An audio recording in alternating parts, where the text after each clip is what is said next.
Well, if you win on Sunday, I think it takes you 50 points, which will be the quickest the club has ever got to that in their whole history.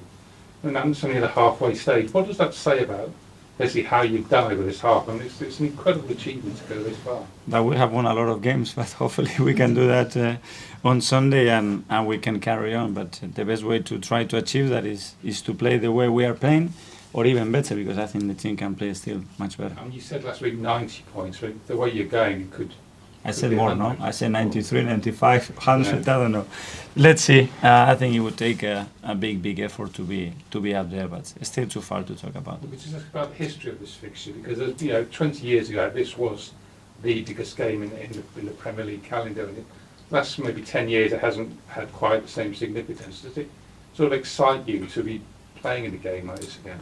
Yeah, but to be fair, every time personally that I play against United, it feels big. It's one of the biggest clubs in the world, and the tradition that has in English football, so it's always very special to play against them. MIKEL, you've only dropped 7 points all season. Last season you dropped 9 points in the first 3 games alone.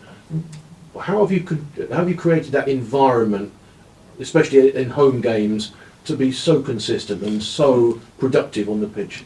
Well, the environment is created himself because COVID doesn't exist almost for a few months right now in this country, and that was a big factor in those first 3 games. And then obviously that the team is growing, the team is improving, and we are a better team than last year. That's for sure something that is very relevant to be in the position that we are in.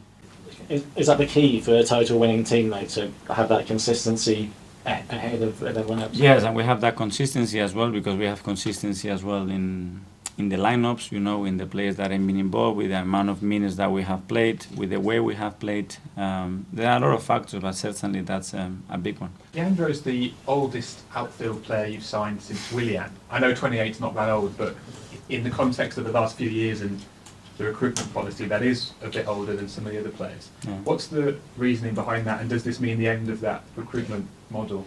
Very simple, that the squad can absorb right now a player of 22 years old, with the right experience, with the right versatility, with the right quality, and as well with the right price, for sure. And we had no questions about that. It's not that we have to sign 20, 21, 22 years for the next 5 years. That's not the plan.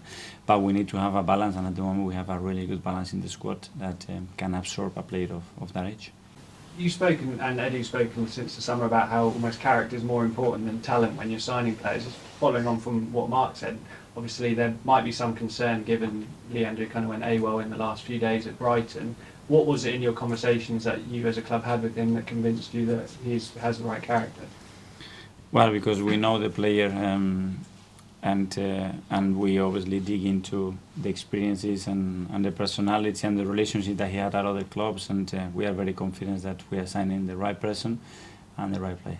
And he's the 8th player you signed from another Premier League team in 3 years since you took over. I think it was 11 years before that. There was only 8 players from Premier League teams.